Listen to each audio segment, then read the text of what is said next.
شدوا بعضكم يا أهل فلسطين، شدوا بعضكم. ما ودعتكم رحلة فلسطين، ما ودعتكم. عوارك صيني نكتب بالحبر، عوارك صيني يا فلسطيني علي جرالك يا فلسطيني. على عهدي على ديني على أرض تلاقيني، أنا لأهلي أنا فديهم، أنا دمي فلسطيني فلسطيني فلسطيني، أنا دمي فلسطيني. الأرض لنا والقدس لنا، والله بقوته معنا، فجموع الحقد قد شدوا بعضكم يا أهل فلسطين، شدوا بعضكم.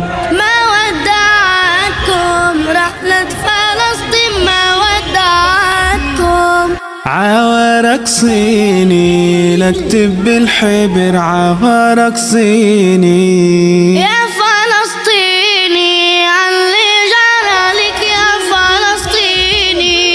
على عهدي على ديني على أرض تلاقيني، أنا لأهلي أنا فديهم، أنا دمي فلسطيني فلسطيني فلسطيني، أنا دمي فلسطيني. الأرض لنا والقدس لنا، والله بقوته معنا. كيف حال الشيخ؟ بخير الحمد لله رب العالمين. الاسم؟ السيد اسماعيل من أي بلد؟ من مصر. نعم، رأيناك جئت في المسيرة، نريد أن نعرف ما سبب مجيئكم هنا؟ اليوم جئنا وكنا نتمنى أن نأتي كل يوم ومنذ 17 شهر أو 18 شهر، دعما للقضية الفلسطينية ودعما لإخواننا في غزة ودعما لدماء المسلمين التي تراق منذ 18 شهرا، ولا أحد يأبى لها، ولا الأمم المتحدة تستطيع أن تفعل شيئا، ولا أوروبا ولا الاتحاد الأوروبي ولا العالم العربي.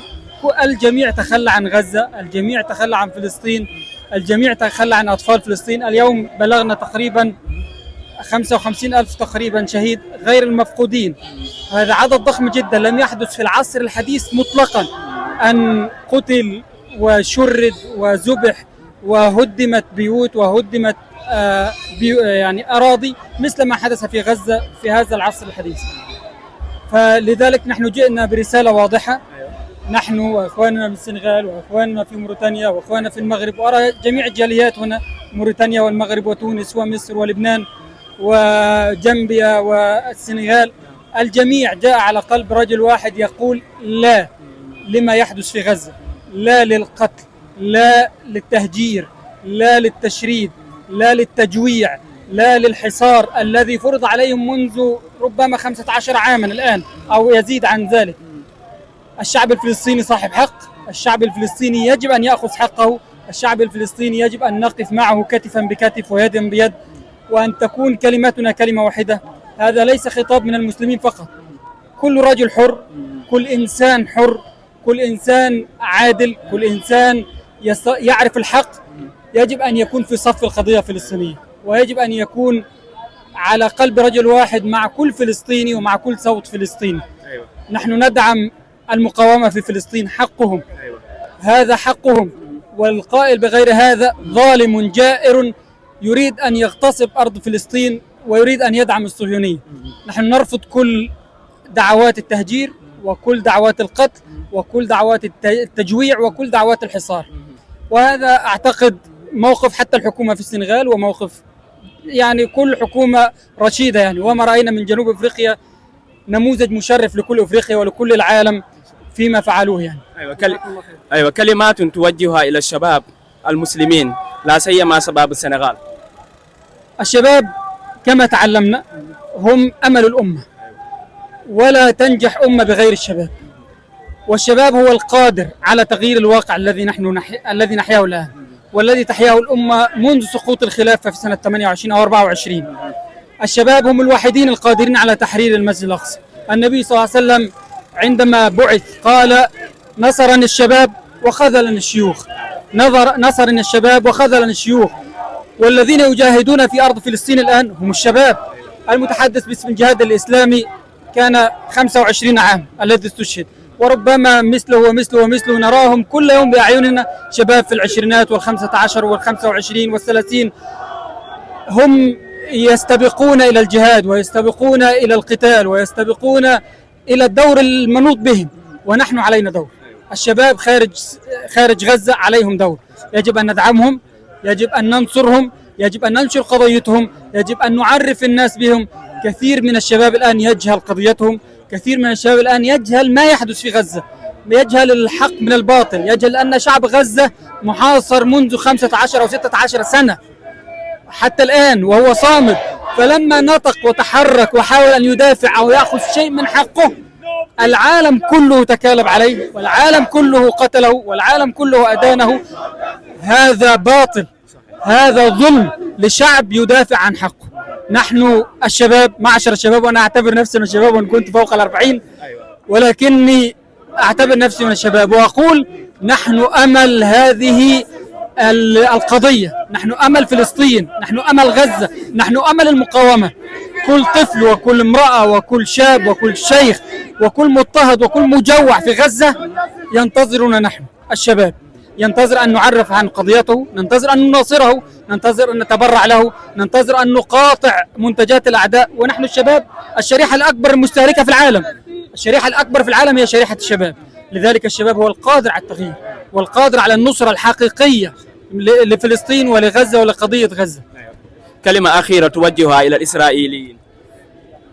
الإسرائيليين كلمة لهم وحيدة: لا بقاء لهم في هذه الأرض، لا بقاء لهم في هذه الأرض. طال الزمان أو قصر، هذه سنة الله في الأرض. هؤلاء مغتصبين، هؤلاء محتلين، ولا بقاء لمحتل. والحقوق لا تسقط بالتقادم أبدا، الحقوق لا تسقط بالتقادم أبدا. حق فلسطين حق شرعي للفلسطينيين، حق شرعي للعرب، حق شرعي للمسلمين في كل مكان، ولا يسقط أبدا مهما زادت قوة إسرائيل أو دعمتها أمريكا أو دعمتها روسيا أو دعمتها أي دولة أيا كان اسمها. في النهاية الحق سيعود لأصحابه مهما كان ومهما طال إن شاء الله عز وجل الزمان، لكننا سننتصر وسنعود لأرض فلسطين فاتحين منتصرين، وسيمكن الله عز وجل لنا إن شاء الله عز وجل. اللهم آمين. بارك الله فيكم. جزاكم الله خيرا. بارك الله فيكم. إن شاء الله إذا وصلنا هناك إن شاء الله.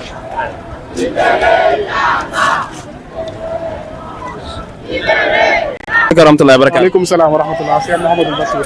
Cheikh bi fàttali ñu tur bi. maa ngi tudd Mouhamed Gueye. waaw. citoyen sénégalais ñëw fii tey. waaw. di soutenir suñu mbokk Palestine yi nga xamante ni. état bu Israël mi ngi leen di massacré. état terroriste bu Israël. commencé ko ci Benyamin Netanyahu ak complicité Donald Trump. ak réewu arabe yi nga xamante ni Abdel Fattah Sisi, Mohamed Ben Zayed ak réewu arabe yi nekk yëpp di jàppale Israël bañ a jàppale Palestine. léegi est-ce que mën nañ xam lu xew Israël lu xew Palestine dëgg si ay kalimaar yu ndaw. Palestine li fa xew lu doy waar la parce que problème bi mi ngi commencé depuis 1917 ci Wa'du Belfort. Wa'du Belfort mooy wa'du man laa yamlik liman laa yastati'. daa am benn anglais boo xamante ni dafa diggoon israéliens yi suuf léegi bu leen diggee suuf daal leen di dagal suuf ci kiiwu Palestine boobu nag ñu fay ñëw di dëkk nànk-nànk di commencé di occupé léegi bi ñu commencé di occupé ba neen ONU daal di reconnaître 1948 je pense. Après ñu commencé di bombarder israéliens yi palestiniens yi di leen rey. Histoire bi gën a gudd mais interview bi du moom xam naa doon plateau laay koy gën a mën a faram-fàccee mais li xew Palestine daal lu garaaw parce que crime de guerre parce que même guerre sax en temps normal guerre dafa am ay normes yi bokk na ci doo rey jigéen doo bombarder hôpitaux. Israël day bombardé hôpitaux démb gis nañ ñu bombardé hôpital Mahmadan ay nit nekk fa di faju ñu bombardé ko mu doon lu ñaaw loo xamante ni kii la te problème Palestine bi problème Palestine kese problème jullit ñi yëpp la parce que masjidu Aqsa Palestine la nekk Palestine la nekk masjidu Aqsa fa la julli ñi njëkk jublu julli. Cheikh Ahmad man ni ma ñëwee fii gis naa fi suñu yenn député yu ñëw teew ak yenn kilifa yi ban jàngat nga am si loolu.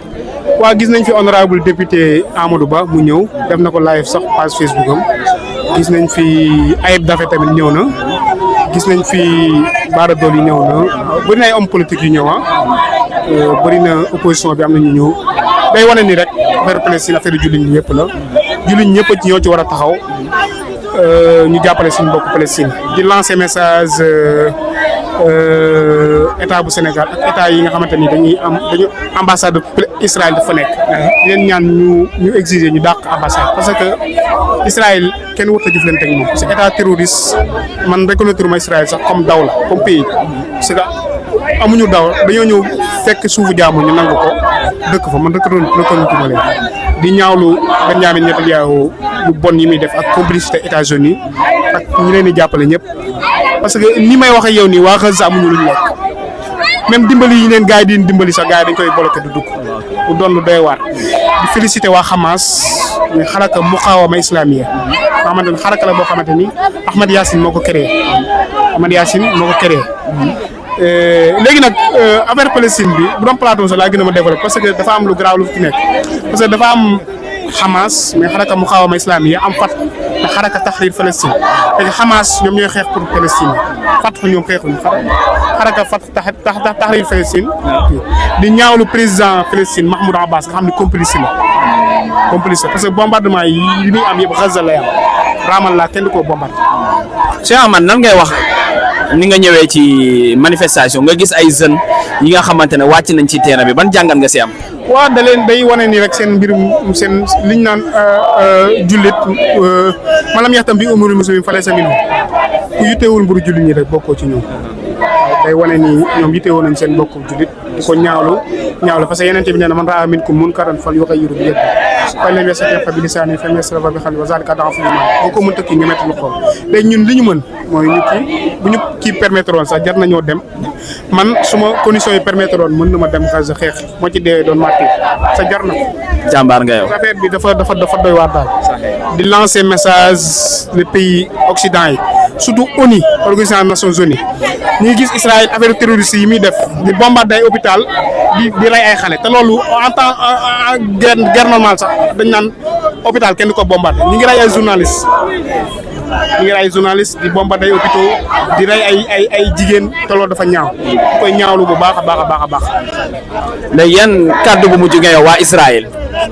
Israël li ma leen di wax man Israël reconnaître ma ko comme pays comme daw la c'est que dañoo ñëw suufu jaamul ñu occupé ko kii li ma leen di wax Israël amuma lu ma leen di wax parce que lu ma leen di wax ñu bàyyi yu bon yi ñuy def Palestine yahud yi dañoo am genre parce que bu yàggul signé nañ kii cessez-le-feu mooy wax fi itlaq naar te Israël respecté wuñ Hamas commencé woon na tabaadul asra yi mooy prisonnier yi ñu jàpp ci waa Israël ñi commencé nañ ko delloo mais Israël dafa jékki-jékki rek commencé di bombardé respecté wuñ ko Israël te loolu gis nañ ko jamono yenente bi ñoom même noonu lañ meloon yahud ab juif moom baaxul te du respecté kàddoom nit ñu bon lañ nit lañ ñoo xamante ni wala tarda ankal yahud wala nasara hatta tattabi'a millatahum yàlla wax nañ ko ci alquran tant que kii wuñu mu doon lu ñaaw daal loolu daal la am lu ma wax bu doon plateau nag naa gën a war faram fàccee parce que li ma xam ci affaire Palestine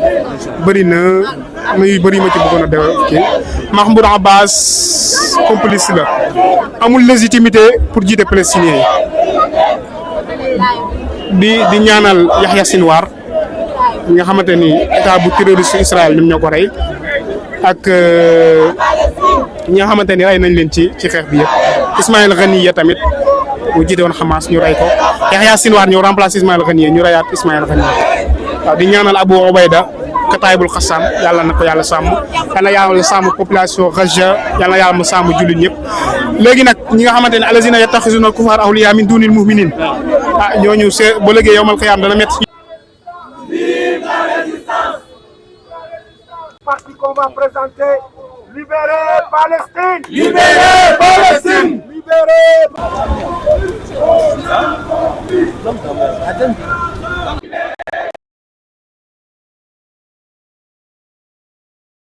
salaamaaleykum wa rahmatullahi wa barakatuh. waaleykum salaam wa rahmatullahi taala wa barakatuh. Cheikh bi mun nga ñu fàttali tur bi ak ban association gi nga fi ñëw. alhamdulilah rabbil alamin man maa ngi tudd Diadji Dramé. ñëw naa fi ci ñaari casquette benn bi man maay président forum des sénégalais sortants d'Égypte. waaye aussi maay secrétaire général bu mouvement Al Falah. donc ci ñaari casquette yooyu yëpp laa fi ñëwee incha allah. Cheikh bi ñoo ngi fi ñëw ngir def benn manifestation pacifique bi nga xamante dañuy dox mbirum Gaza lu tax ngeen teew fi. waaw li ko waral mooy Gaza si ñun la bokk. lii maanaam mbiru diine la mbiru nité la mbiru humanité la. parce que Gaza ci Palestine ay julit ñoo fa nekk. ak ay doomu aadama yoo xam ne dañ leen a noot di leen jaay doole di leen faagaagal. kon mu jaadu képp ki nga xamante ne bi am nga yëg-yëg di doomu aadama nga war see mun a participer. taxaw yëkkati ci sa kàddu loo ci mun nga def ko si parce que yonent bi sallallahu alayhi wasallam lim ñu jàngal mooy ku gis ñaawteef na ko dindi. donc ku nekk nag ci sa niveau bi nga ko munee la. xëy na fii la sunu doole jotegum ñu taxawagum ci lii incha allah ba ñuy mun leneen jàppalee ko sunu mbokk yooyu. aywa Oustaz est-ce que mën nga ñu tënkal lan moo xew fële ca Palestine dëgg-dëgg.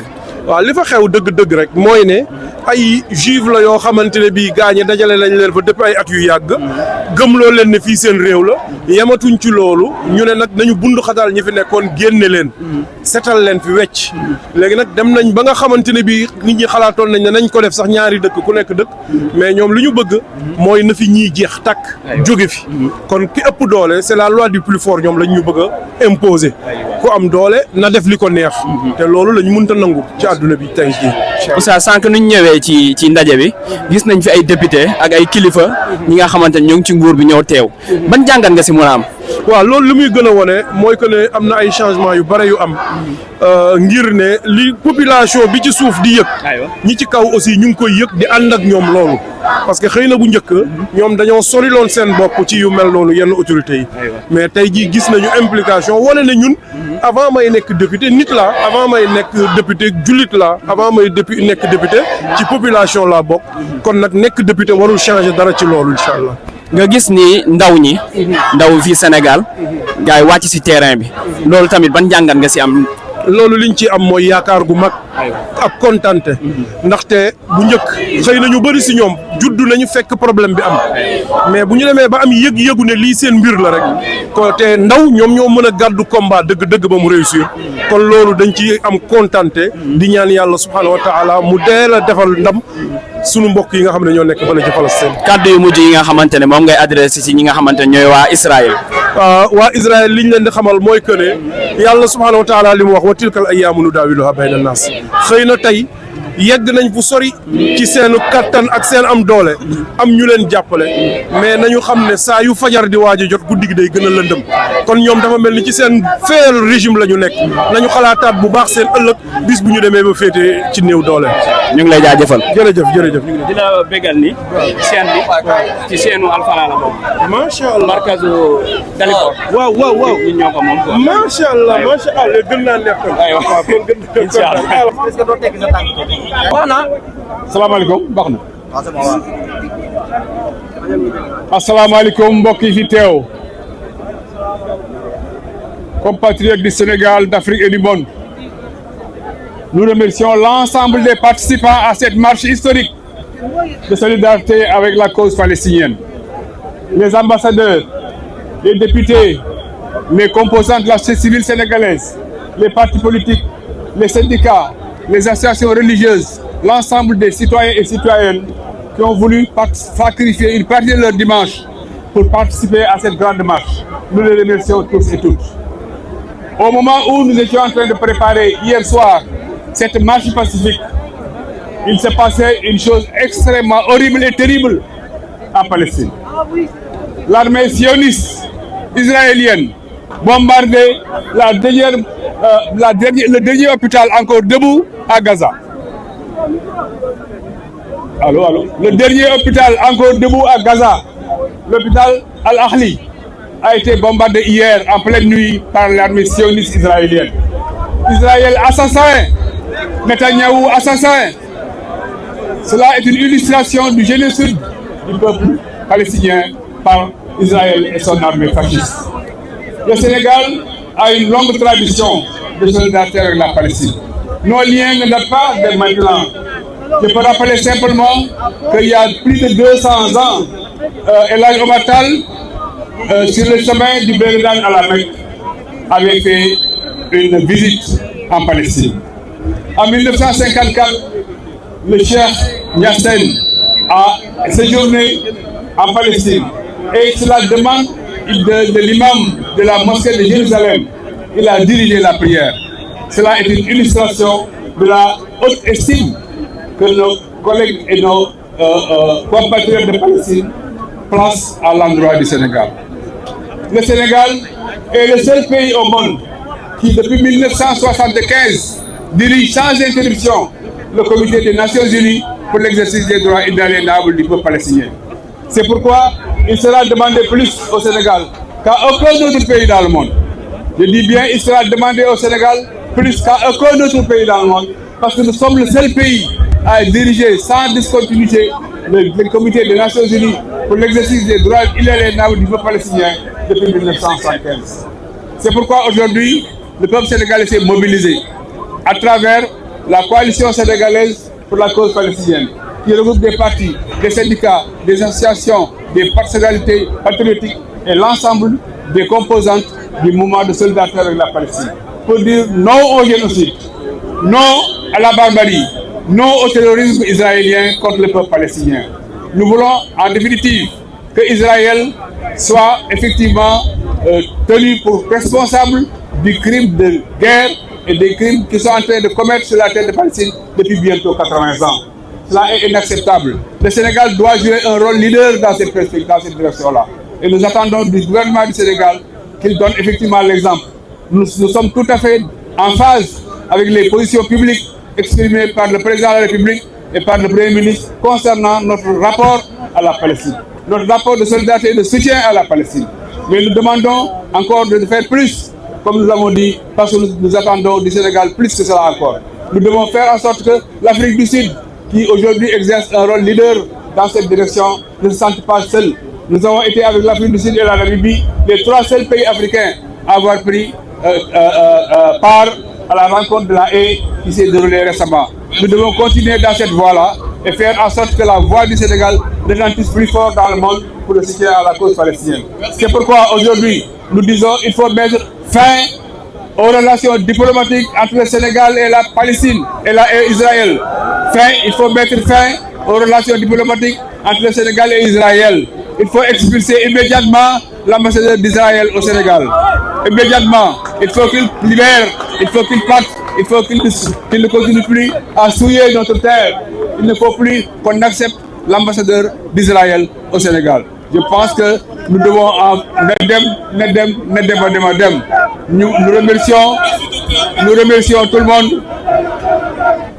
Toutes les personnes qui sont ici présentes ont compris que Sénégal, moi Palestine, Palestine, moi Sénégal, Palestine, moi Afrique, Afrique, moi Palestine. Je vous remercie.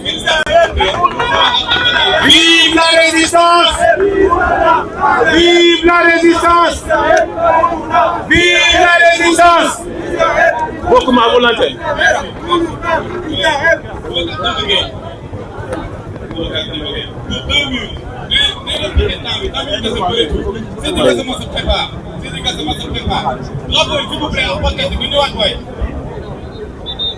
Mesdames et messieurs, aujourd'hui on est nombreux ici présents pour nous battre contre la justice, pour nous dresser contre l'oppression, pour montrer notre solidarité avec le peuple palestinien. Aujourd'hui, mes remerciements vont à l'endroit de mes camarades étudiants du cercle des étudiants humanitaires au service de la cause palestinienne qui se sont mobilisés aujourd'hui pour répondre à notre invitation. À mes camarades étudiants, je m'adresse à vous. L'avenir nous appartient. Nous ne devons plus accepter que les autres discutent à notre place, qu'ils décident à notre place. L'avenir, c'est nous. Et pour ça, nous devons donc faire face à notre responsabilité.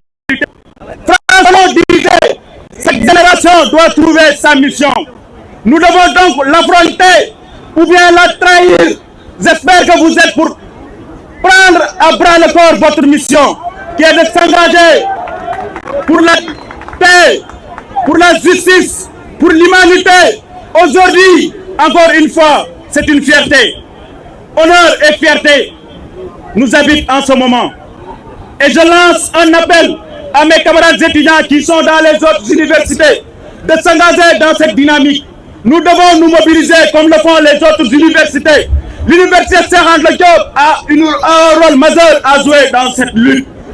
Et c'est à nous de le porter. Et nous devons insuffler ce vent aux autres universités du pays, à Saint-Louis et partout. Je dis donc, vive la liberté, vive la Palestine, vive l'Afrique. Partout, nous sommes pour l'universalisme et pour la paix. Mesdames et messieurs, bonjour. Doyen Sidi Gassama, vous demandez. L'amitié ici est là, il se prépare. C'est le prochain orateur. Doyen, mettez-vous ici au milieu, s'il vous plaît. Ok, d'accord. Voilà, merci beaucoup. Merci au peuple sénégalais.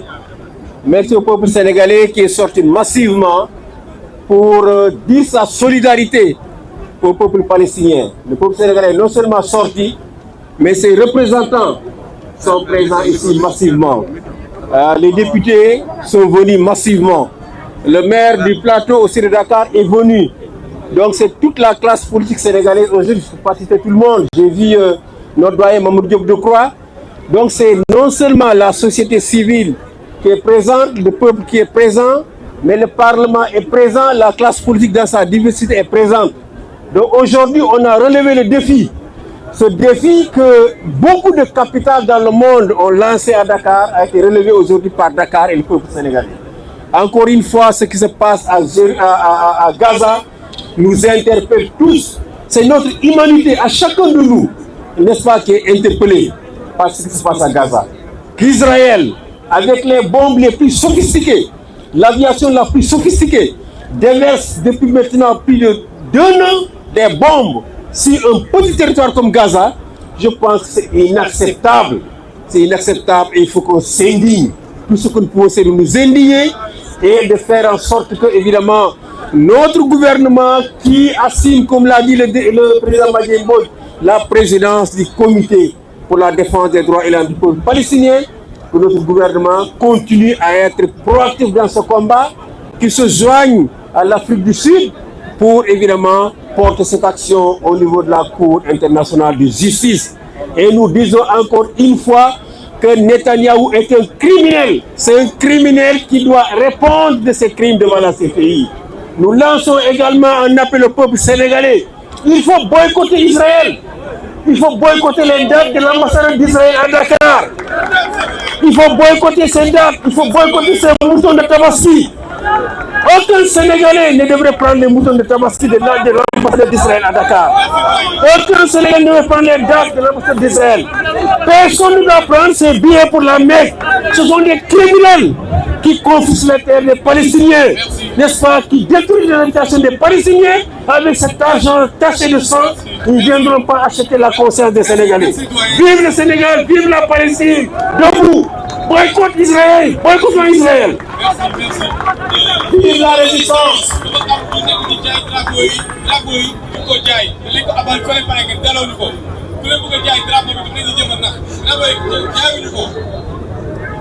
Voilà, l'amitié est déjà là beaucoup.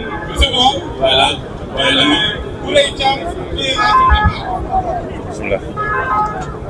Bismillah ar-Rahman ar-Rahim. Assalamu alaikum wa rahmatullahi wa barakatuhu ya jama'a. تحية إلى كل من في هذا المكان.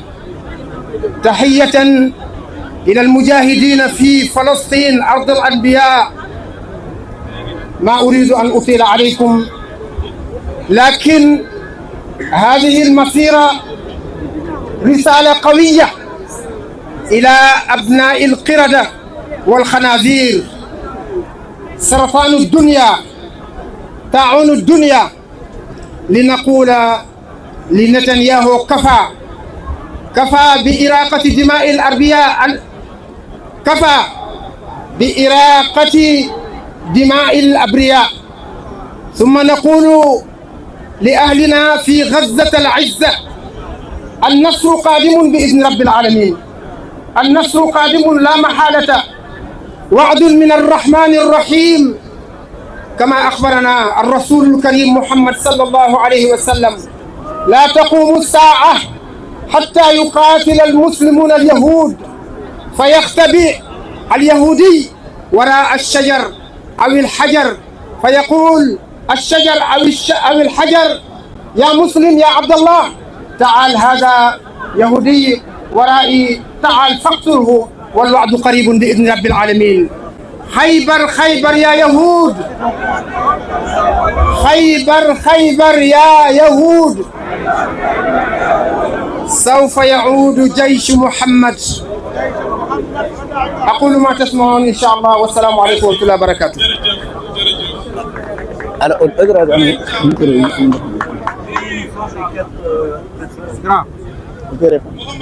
Merci beaucoup, doyen. Donc, beaucoup de on a parmi nous les ambassadeurs du Cuba, on a la représentation de la Turquie, on a le Venezuela qui est là, on a l'Irak qui est là, qui ont accompagné leurs frères, leurs camarades, le peuple palestinien avec l'ambassadeur de la Palestine. Encore une fois, vive la résistance! Qui est le prochain beaucoup? D'accord, da ngay métti ko. Ah, saa yi sama loxo yi commencé góor si dox. Man mii sax sama loxo moo bëri. Doxee na saa yi moom mënu maa jël benn.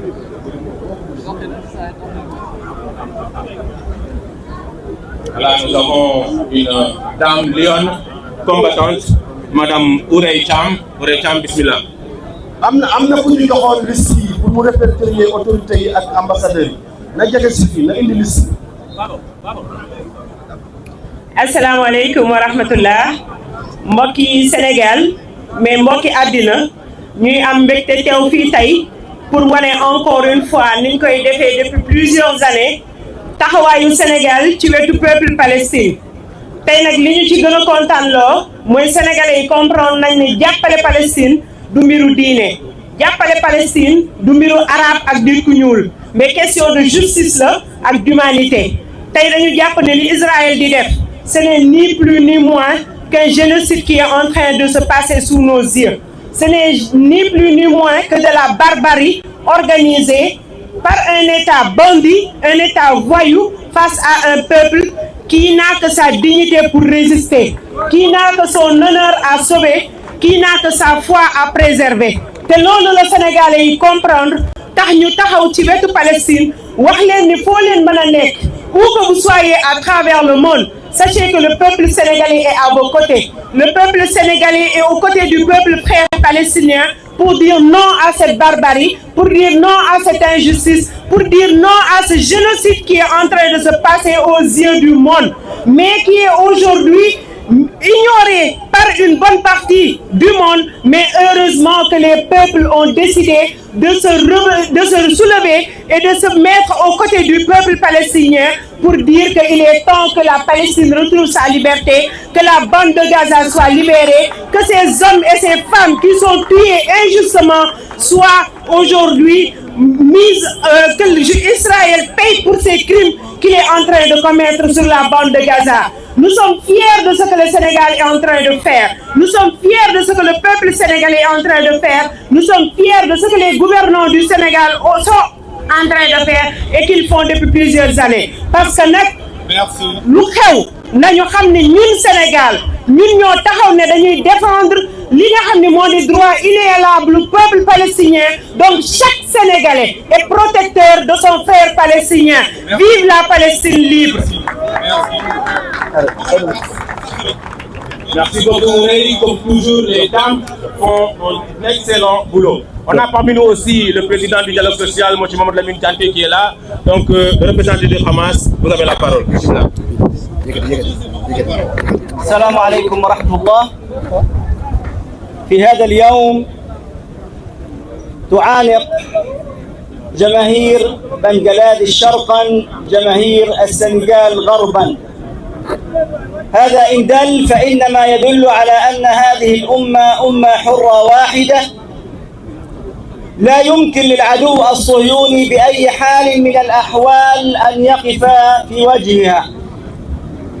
هذا العدو الصهيوني الجبان بالأمس قام بتدمير مشفى المعمداني وهي آخر مشفى في غزة وقام بقصف الآمنين في خيامهم أثناء نومهم. moom mi ngi tudd Mouhamed Sakhr moo nekkal xarakatul muqawama al islamiyya Hamas fii ci Mauritanie dafa yëg suñu ndaje mi tey moo tax mu ñëw nee na boo xoolee mbir mi xew nga jële ko Bangladesh ba Dakar ab diggante bu yaatu la lool ay réew yu bëree bëri dox ci diggante bi ñoom ñëpp ñu ànd takkutoo bokk benn position mooy faral Palestine waaye bokk benn position mooy reeteet li nga xam ne Israël mi ngi koy def ci lu bon li mujj a def biig la ko def mooy benn hôpital bi desoon Gaza ñu koy wax hôpital Al Mahmadani biig la ko bombardé ña fa nekkoon ci ay civil malade ak ñi accompagner malade ñi ak ñi dawoon dugg ci hôpital boobu ñoom la bombardé démb. وتأتي هذه المسيرة اليوم وهذه الوقفة من الشعب السنغالي ومؤيدة من الحكومة ومن رئيسها ومن البرلمان تأتي ردا واضحا على هذا الكيان الصهيوني أن غزة ليست وحدها. nee na lii am fii tey muy manifestation bu rëy bi nga xam ne ñi bokk ci nguuru Sénégal ak ñi nekk ci opposition suñuy institution suñu président de la république suñu premier ministre suñu président bu parlement ñoom ñëpp ci ndaje yi gën a kawe ci àdduna bañ fa taxawee wane nañu position wu Sénégal mooy ñun ñoo far ak Palestine ñun ñooy reeteet li Israël di def kon loolu li muy wane mooy ñun Sénégal wan nañu àdduna bi ne fa suñuy maam nekkoon ba tey fa la ñu nekk waaye Israël dina jàng ci lii leçon xam ne kenn farol ak moom ku dul naafeq. واليوم بعد أكثر من 50,000 شهيد وأكثر من 100,000 جريح في غزة وأكثر من 70,000 طفل يتيم تحطمت على صخرة غزة كل دعاوى الحرية وحقوق الإنسان والمرأة والطفل. هنا رسالة واضحة من السنغال أن سفارة هذا الكيان الصهيوني على أرضها لا بد وأن تزال لأن هؤلاء القتلة لا يعرفون رحمة ولا يعرفون إنسانية. وأختم بأن أهل فلسطين وأهل غزة ينظرون إليكم اليوم بدعمكم وإسنادكم ووقوفكم بجانبهم.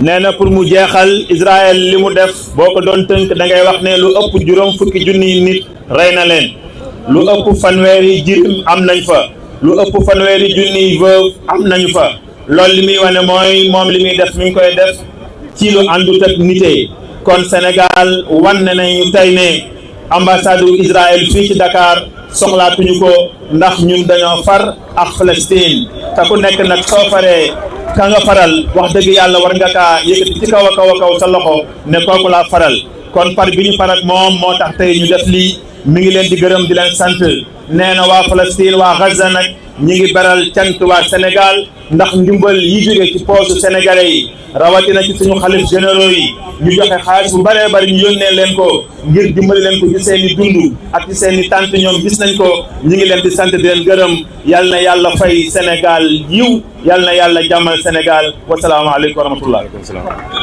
Jërëjëf. Vive la résistance. Donc parmi les personnes présentes, on peut citer la famille de Imam Ndao, on peut citer aussi nos DG, Bara Diouf qu'on connaît très bien, actif pour la cause palestinienne, mais aussi Fadilou Keita qui était là. À leur nom, nous saluons tous les directeurs généraux qui ont fait le déplacement pour soutenir la cause palestinienne. Monsieur Barrow, vous avez la parole. Mohamed Goum de Thiès se prépare, c'est le suivant. Non au génocide. Vive la résistance. Israël criminel. Donald Trump criminel. Vive la résistance. Haalpulaar yi ñu ne xaala gasi wax bi jeex na jëf moo des gaa ñi li may njëkk a wax mooy journaliste yi jàkkaarloog ñun diggante le 7 octobre 2003 ak tey près de 300 journalistes palestiniens ont été tués diggante 7 octobre ak tey 2023 plus de 1000 agents de santé ont été tués jàkka yi ak jumaa yi waxatuñ ko benn des hôpital bi ci desoon rasé nañ ko.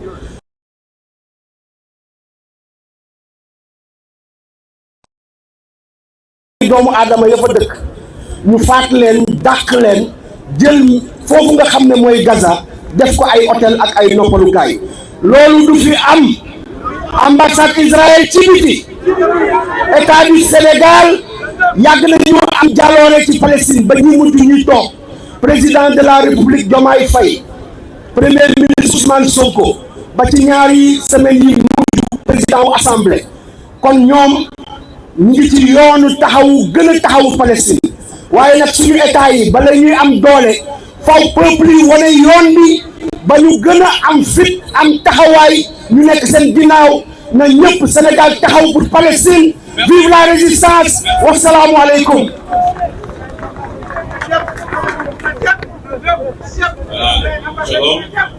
bismillah sa fàttaliku ne 3 minutes la incha allah waaw 2 minutes la ma bokk mu wax macha allah. السلام عليكم ورحمة الله وبركاته. أيها الحضور الكرام، يسعدنا أن نشارك في هذه القضية بسيف الأقلام والعبارات ونقاتل بالأفكار والكلمات. وإليكم هذه القصيدة بعنوان حدق بقلبك لا بعينك. أقول في مطلعها: يا عين جودي بدمع منك آهاتي، وأرض لا تبلعي دمع الأنينات، سماء لا تقلعي فالأرض طالبة مزيد دمع على أهل المصيبات. أعني فلسطين أرض الله شامخة حق البكاء عليها بالعبارات، بالشعر بالنثر بالقول البليغ وفي المنابر والأقصى قريات.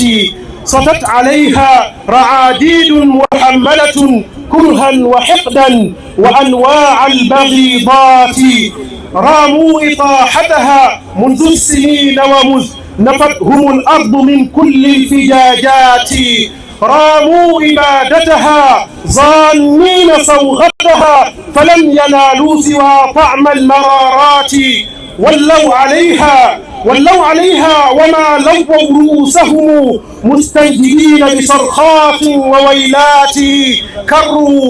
كروا ففروا وجند الله يتبعهم، أرض فلسطين أهل للكرامات، لكنها ولسوء الحظ مفردة تحارب الجمع أكال النجاسات. من أجل مقدسها جادت بأنفسها الكبرى وأنفسها الصغرى أجنات، وللكلاب صواريخ وأسلحة مدعمون بأنواع الدبابات، يذبحون على عمي وهمجية قوم الفلسطيني ويم الله غارات، يدمرون بيوت الله قاطبة يشرحون جميعا بالخيانات. قتل دمار وتشريد ومذبحة من آل غزة في كل السويعات، وتقطر القلب من جوع ومن عطش، وأطرب القص من دين وشيبات. قطاع غزة قد طارت جثامنهم فوق السماء وساقت كل هيهات، فلا الموانئ والإمدادات قد حصرت، وأضرب الكل سمتا خلف الجدرات.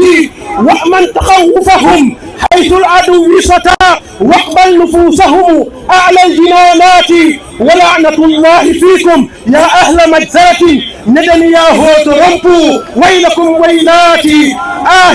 وآه ثم آه يا غزة تسمحي تقصير زلاتي. تكبير تكبير. Vive la résistance! Donc pour te montrer l'attachement des autorités à cette cause, le chef de cabinet du président de la République, à côté des honorables députés de Sénégal, a marché depuis le rond-point de l'école normale jusqu'au rond-point Gédo. Le Sénégal tient à être à côté de la Palestine depuis le début. Le Sénégal ne va jamais faillir. Vive le Sénégal, vive la Palestine. Le prochain orateur.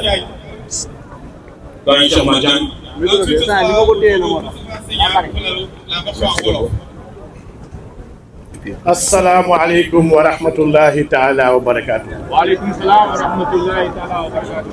Allahu akbar. Allahu akbar. Allahu akbar. Mbokk yi ñu ngi leen di nuyu yéen ñëpp di leen ziar taxawaay bi kenn du laajte lu ko waral ñun waa Sénégal ne serait-ce que pour 3 raisons dañoo war a taxawu le peuple palestinien bi si njëkk ancienne colonie lañu. La Palestine actuelle est en train d'être colonisée sous nos yeux. ñaareel ba ay jullit lañu. Palestine ñetteelu pilier islam moo fa nekk muy masjid al aqsa. troisièmement mbiru nit kese la humanisme la ñu ngi toroxal ak di rey ak di fitnaal ay xale ak ay jigéen te war ñu ko seetaan. ñu ngi ñaan yàlla wallu waa Palestine. ñu ngi ñaan yàlla alak waa Israël. ñun waa Sénégal mun ñu des ginnaaw ci xeex bi. yàlla dëgëral waa Palestine te defal leen tawfiq sama des tout temps xam naa dama koy def 1 minute de silence kenn ku ci nekk li mu mën ci diineem na ñaanal ñi nga xam ne ñoom la ñu rey ñoom la ñuy toroxal ñoom la ñuy sonal kenn ku nekk fu mu nekk na leen yéene ñaan yooyu yàlla wallu leen assalaamu aleykum wa rahmatullahi taala wa barakatuh. Merci beaucoup, doyen. Y es un agradecimiento al embajador de Cuba que está aquí y al embajador de Venezuela también. Muchísimas gracias. Es un placer para la gente de Senegal y junto con la gente de Palestina. Es un pueblo de resistencia. Venezuela es un pueblo de resistencia y Cuba es un pueblo de resistencia. ¡Viva Cuba!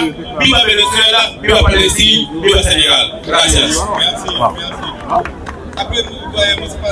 Avant Moustapha Sagnan, nous le honorable Amadou Ba, député. Aïb. Voilà, Mohamed Aïb. na avancé parce que fii kii quoi monsieur le député de wàcc. salaamaaleykum di nuyu mbokk yi fi teew yëpp di nuyu kilifa yi fi teew en l'occurrence ambassadeurs yi ambassadeur Palestine ambassadeur Cuba ambassadeur Venezuela ambassadeur Irak ak seen naataangoo yëpp. di nuyu également sama collègue député yu fi teew donc ñu ñëw représenter le groupe parlementaire Pastef di nuyu kilifa yu fi teew yëpp di nuyu le peuple sénégalais di leen remercier pour cette mobilisation di remercier également la coalition sénégalaise pour la cause palestinienne nga xam ne moo ñu fi invité tey pour nous permettre de manifester notre solidarité au peuple palestinien martyr. Donc, di wax ni à l'instar de l'État sénégalais, du président Bassirou Diomaye Faye, du premier ministre Ousmane Sonko, et de tout le gouvernement, le groupe parlementaire Pastef, avec le parti Pastef se tient debout aux côtés du peuple palestinien martyr pour réclamer la fin de l'occupation des territoires palestiniens par l'État d'Israël, pour demander, exiger la cessation de toutes les violations du droit international et le respect des résolutions des Nations Unies pour l'existence et la création d'un État palestinien libre, indépendant et viable. Yaakaar naa ni c'est un combat qui est mené depuis plus de plusieurs décennies et nous demandons à l'État d'Israël de cesser les violations du droit international parce que droit international moo ñu tënk ñun ñëpp mais mënuñoo comprendre une organisation des Nations Unies jël ay résolution mënuñoo comprendre Cour pénale internationale jël ay décision mënuñoo comprendre Cour internationale jël ay décision État d'Israël bañ ko respecté mu am ay yeneen état yu ñëw di ko ci jàppale ñun nag en tant que peuple sénégalais en tant que représentant en tant que député nous exigeons nous demandons le respect du droit international, pour l'existence d'un peuple palestinien indépendant, libre et le respect de son intégrité territoriale et de sa souveraineté internationale. Donc, c'est un combat. Je remercie tout le peuple sénégalais pour sa mobilisation. Donc, cette mobilisation ne doit pas faiblir, doit continuer.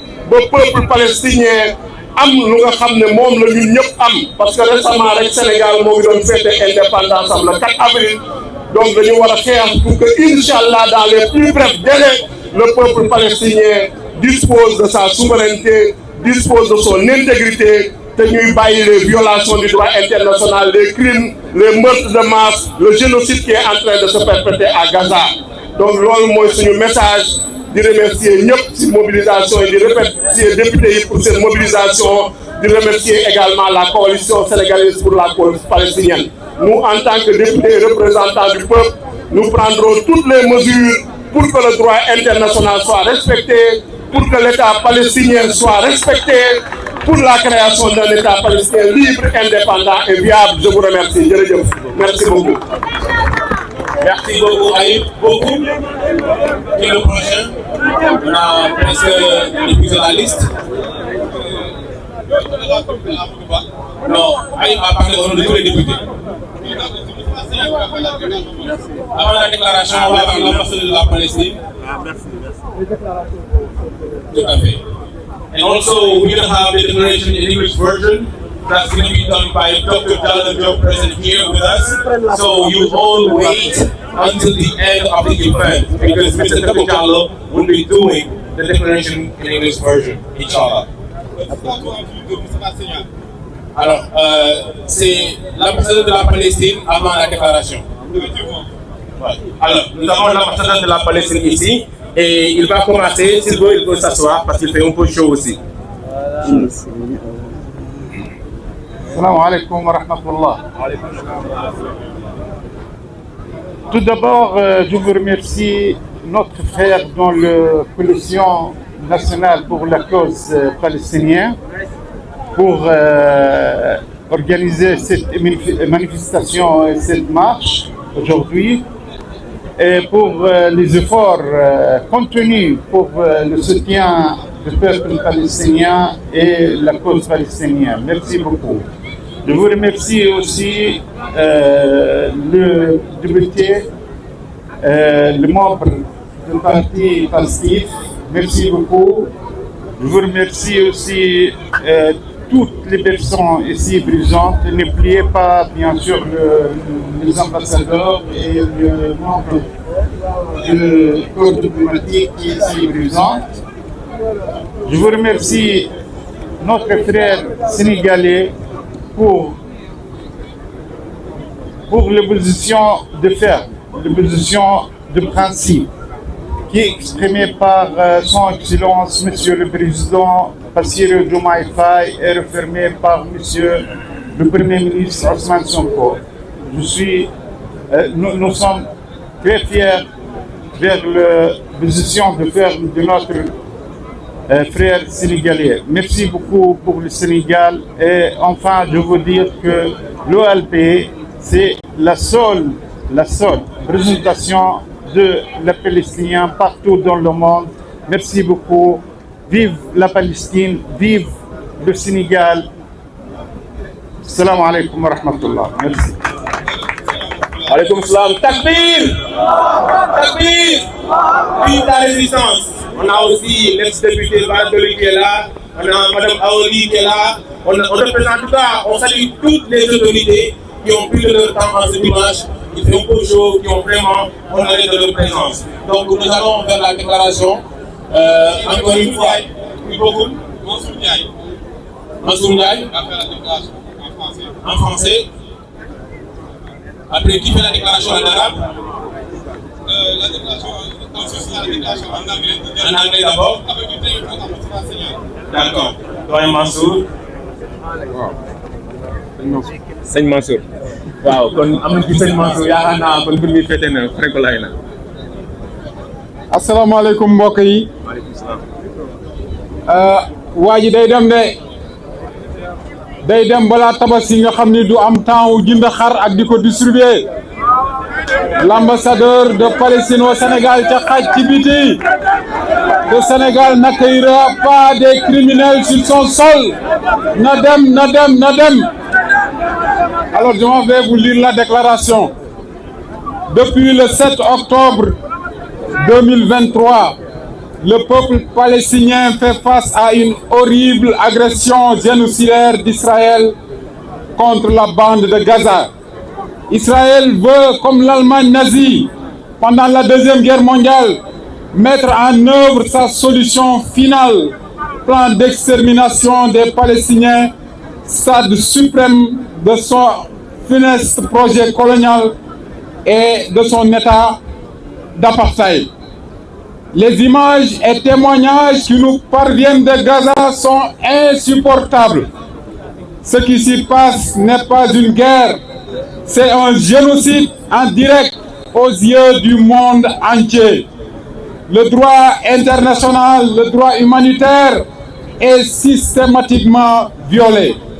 Les civils, notamment les enfants, les femmes et les vieillards, les hôpitaux privés d'eau, d'électricité, de nourriture, de soins et d'éducation sont quotidiennement bombardés sans discernement.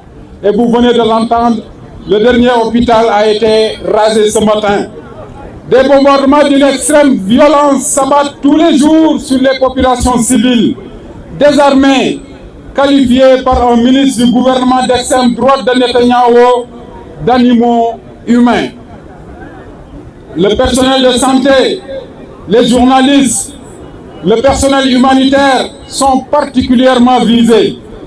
Tout ceci est la marque incontestable d'un État terroriste, d'un État voyou, d'un État bandit. Les États-Unis soutiennent l'entreprise génocidaire de cet État terroriste en lui accordant les moyens financiers et militaires. Ce faisant, les États-Unis assument la lourde responsabilité d'être un complice actif du génocide en cours.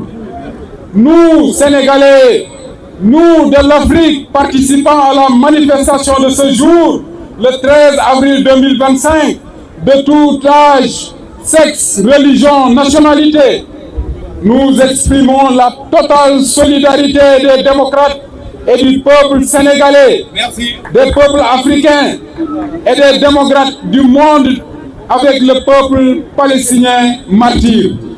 Nous soutenons la prise de position sans ambiguïté du gouvernement sénégalais et des pays du groupe de la Haye, Afrique du Sud, Namibie, Sénégal, Bolivie, Chili, Colombie, Honduras et Malaisie, qui ont affirmé leur détermination à honorer leurs obligations en vue de mettre fin à l'occupation israélienne de l'État de Palestine et de soutenir la réalisation du droit du peuple palestinien à l'autodétermination, y compris le droit à la création de leur État indépendant de Palestine. Nous, participants, nous demandons au gouvernement du Sénégal de rompre ses relations diplomatiques avec l'État colonialiste, avec l'État raciste, avec l'État génocidaire d'Israël et d'en expulser son ambassadeur.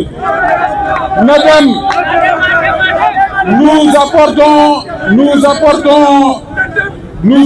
notre soutien ferme à la République d'Afrique du Sud face aux inacceptables représailles que lui font subir l'Amérique de Donald Trump, l'autre brigand.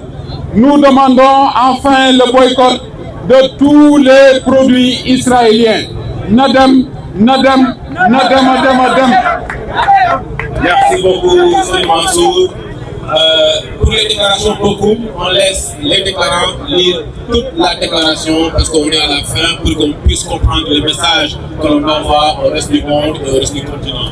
Pour ce faire, avant qu'on ne fasse la déclaration en anglais, nous voulons voir les drapeaux palestiniens. Où sont les drapeaux palestiniens? Montrez les drapeaux! Montrez vos drapeaux palestiniens! Please show your flag. Show the Palestinian flag. Show the Palestinian flag. Let it rise. Let the sky cease.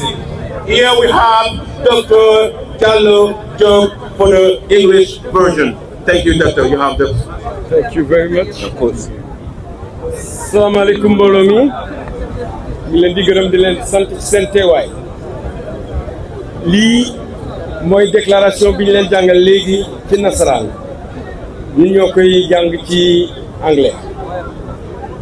Statement of participant to the march supporting Palestinian people's struggle. Dakar, April 13, 2025.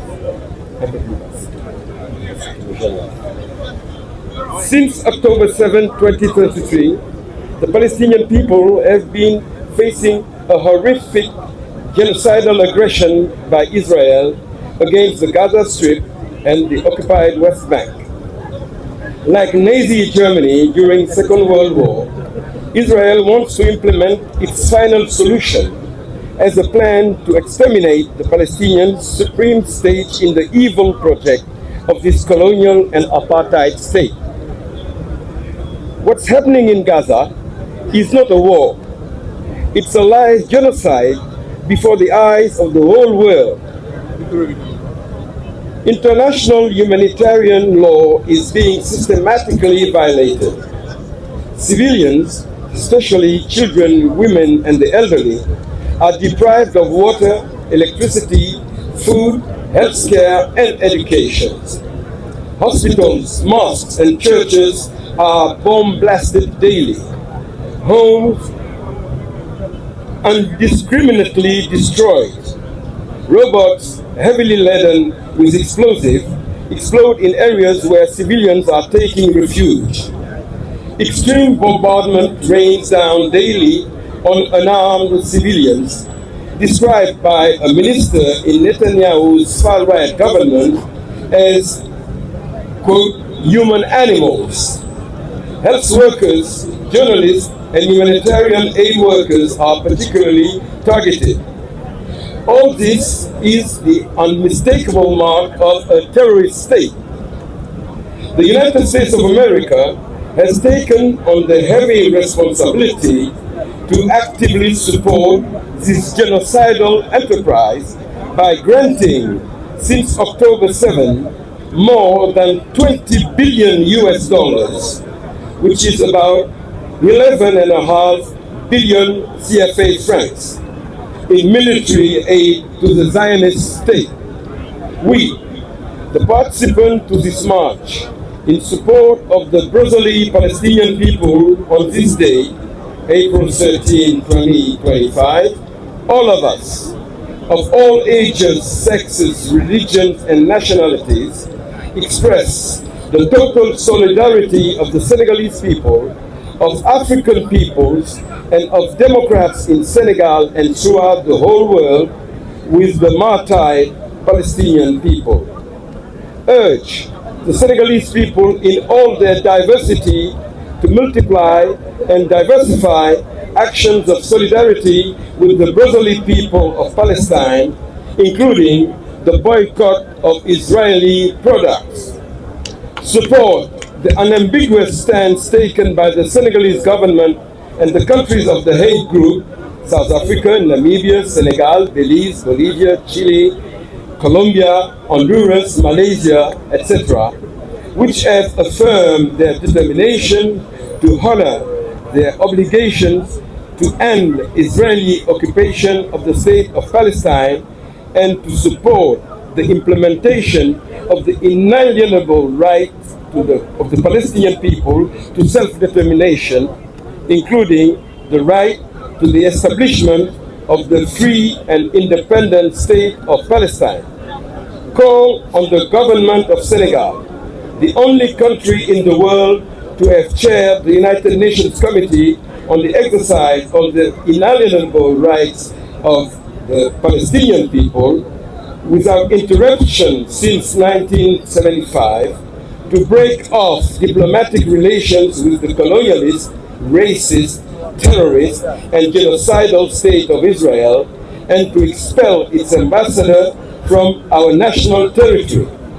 Give our firm support to the Republic of South Africa in the face of the unacceptable reprisal meted out to it by the Trump-Musk US government for its consistent and resolute stand in support of the brotherly Palestinian people.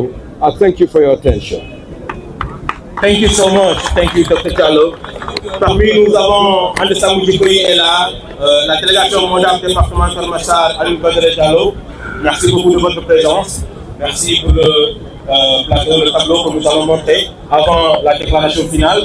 Mais nous, parce qu'une fois que le doyen fasse sa déclaration, la cérémonie est terminée, nous voudrions d'abord remercier la police nationale de leur encadrement de cet événement. S'il vous plaît, on brave pour la police nationale du Sénégal qui nous a beaucoup facilité cette marche.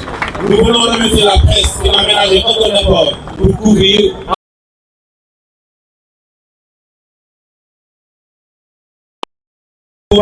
de Venezuela, de Irak, de todo la gente que está presente aquí. Donc merci à toutes ces personnes. Donc la déclaration finale en langue arabe. إعلان المشاركين في مظاهرة دعم الشعب الفلسطيني منذ 7 أكتوبر 2023 يواجه الشعب الفلسطيني عدوانا إباديا رهيبا من إسرائيل ضد قطاع غزة العزة غزة الأبية. تسعى إسرائيل مثل ألمانيا النازية خلال الحرب العالمية الثانية إلى تنفيذ الحل النهائي، وهي خطة إبادة الفلسطينيين، وهي المرحلة النهائية لمشروعها الاستعماري المظلم ودولتها القائمة على الفصل العنصري. نحن المشاركون في مظاهرة اليوم 13 من إبريل نيسان 2025 من جميع الأعمار والأجناس والأديان والجنسيات. 1. نعبر عن التضامن الكامل للديمقراطيين وللشعب السنغالي والشعوب الإفريقية وديمقراطي العالم مع الشعب الفلسطيني المجاهد. 2.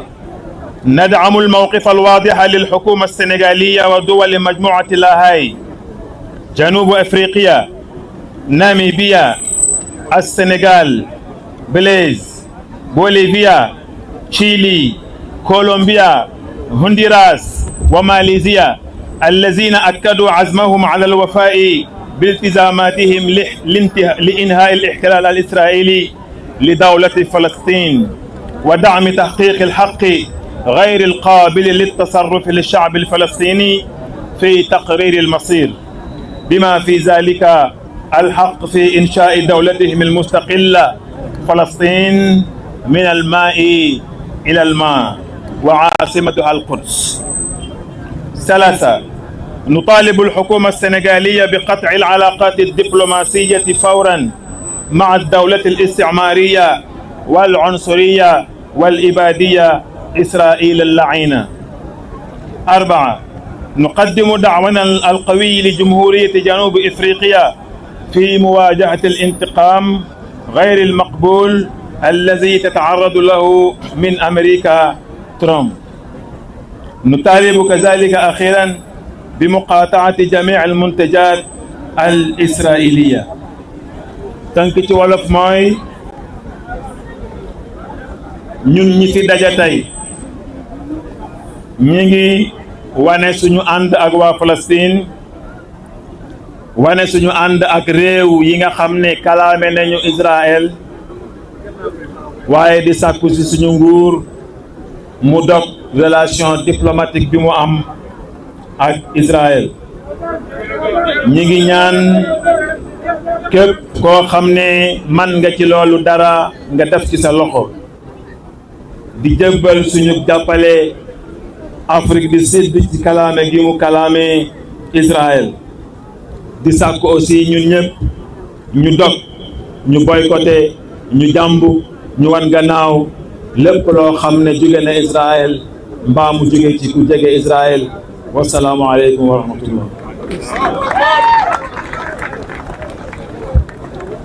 Merci beaucoup, vraiment. TFM شدوا بغاكم يا أهل فلسطين، شدوا بغاكم ما ودعكم رحلة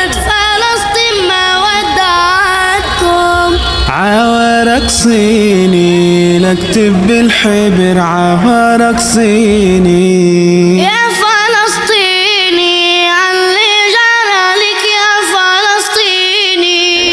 على عهدي على ديني على أرض تلاقيني، أنا لأهلي أنا فديهم، أنا دمي فلسطيني فلسطيني فلسطيني، أنا دمي فلسطيني. الأرض لنا والقدس لنا